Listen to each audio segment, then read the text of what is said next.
ఎవరెవరో చెప్తా ఉన్నారు మాకు కేవలం పిడికడే ఉన్నారని. కేవలం ఒక 15 రోజులు పోరాడితేనే ఇంతమంది జనాలు వచ్చిండ్రు.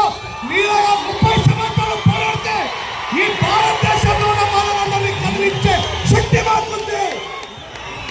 ఇక నీ 30 సంవత్సరాల అబద్ధాలకి కోరికట్టడానికి ఈ తరంలో పుట్టినటువంటి మేము ముందున్నాం. ఖబర్దార్ మనువాదుల బూట్లులాగే కుక్కల్లారని సవాల్ చేస్తా ఉన్నా.